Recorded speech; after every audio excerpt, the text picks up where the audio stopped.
Urdu ocean کے معزز ناظرین السلام علیکم۔ کچھ دنوں سے مومن بہت بے قرار تھا۔ اس کا وجود کچا پھوڑا سا بن گیا تھا۔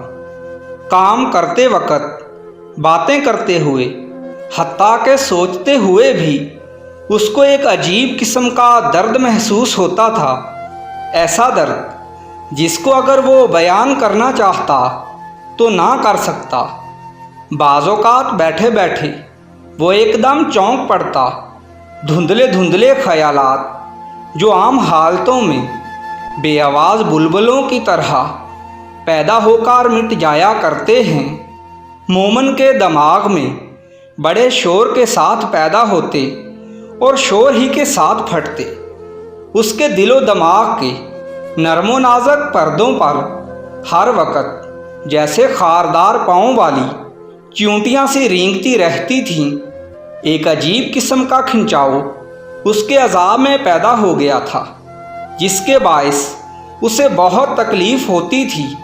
اس تکلیف کی شدت جب بڑھ جاتی تو اس کے جی میں آتا کہ اپنے آپ کو ایک بڑے سے ہاون میں ڈال دے اور کسی سے کہے کہ مجھے کوٹنا شروع کر دے۔ باورچی خانے میں گرم مسالہ جات کو کوٹتے وقت جب لوہے سے لوہا ٹکراتا اور دھمکوں سے چھت میں ایک گونج سی دوڑ جاتی تو مومن کے ننگے پیروں کو یہ لرزش بہت بھلی معلوم ہوتی۔ پیروں کے ذریعے یہ لرزش اس کی تنی ہوئی پنڈلیوں اور رانوں میں دوڑتی ہوئی اس کے دل تک پہنچ جاتی، جو تیز ہوا میں رکھے ہوئے دیے کی لو کی طرح کانپنا شروع کر دیتا۔ مومن کی عمر 15 برس تھی، شاید 16واں بھی لگا ہو۔ اسے اپنی عمر کے متعلق صحیح اندازہ نہیں تھا۔ وہ ایک صحت مند اور تندرست لڑکا تھا، جس کا لڑکپن تیزی سے جوانی کے میدان کی طرف بھاگ رہا تھا۔ اسی دوڑ نے، جس سے مومن بالکل غافل تھا، اس کے لہو کے ہر قطرے میں سنسنی پیدا کر دی۔ وہ اس کا مطلب سمجھنے کی کوشش کرتا مگر ناکام رہتا۔ اس کے جسم میں کئی تبدیلیاں ہو رہی تھیں۔ گردن جو پہلے پتلی تھی اب موٹی ہو گئی تھی۔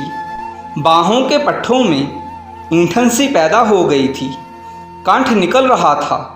سینے پر گوشت کی موٹی تہ ہو گئی تھی اور اب کچھ دنوں سے پستانوں میں گولیاں سی پڑ گئی تھی۔ جگہ ابھر آئی تھی، جیسے کسی نے ایک بنٹا اندر داخل کر دیا ہے۔ ان بھاروں کو ہاتھ لگانے سے مومن کو بہت درد محسوس ہوتا تھا۔ کبھی کبھی کام کرنے کے دوران میں غیر ارادی طور پر جب ہاتھ ان گولیوں سے چھو جاتا تو وہ تڑپ اٹھتا۔ قمیض کے موٹے اور کھردرے کپڑوں سے بھی اس کو تکلیف دہ سرسراہٹ محسوس ہوتی تھی۔ غسل خانے میں نہاتے وقت یا باورچی خانے میں جب کوئی اور موجود نہ ہوتا، مومن اپنے قمیض کے بٹن کھول کر ان گولیوں کو غور سے دیکھتا، ہاتھوں سے مسلتا۔ درد ہوتا، ٹیسیں اٹھتیں، جیسے جسم پھلوں سے لدے ہوئے پیڑ کی طرح زور سے ہلا دیا گیا ہو۔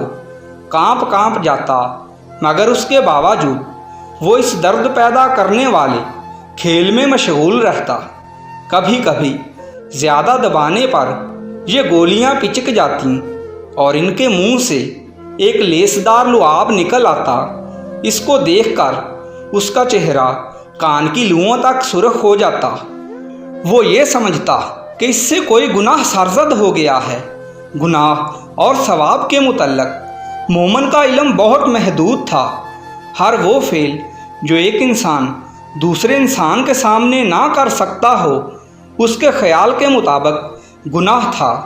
چنانچہ جب شرم کے مارے اس کا چہرہ کان کی لوؤں تک سرخ ہو جاتا تو وہ جھٹ سے اپنی قمیض کے بٹن بند کر لیتا اور دل میں عہد کرتا کہ آئندہ ایسی فضول حرکت کبھی نہیں کرے گا۔ لیکن اس عہد کے باوجود دوسرے یا تیسرے روز تخلیے میں وہ پھر اسی کھیل میں مشغول ہو جاتا۔ مومن کا بھی بالکل یہی حال تھا۔ وہ کچھ دنوں سے موڑ مڑتا زندگی کے ایک ایسے راستے پر آ نکلا تھا جو زیادہ لمبا تو نہیں تھا مگر بے حد پرخطر تھا۔ اس راستے پر اس کے قدم کبھی تیز تیز اٹھتے تھے، کبھی ہولے ہولے۔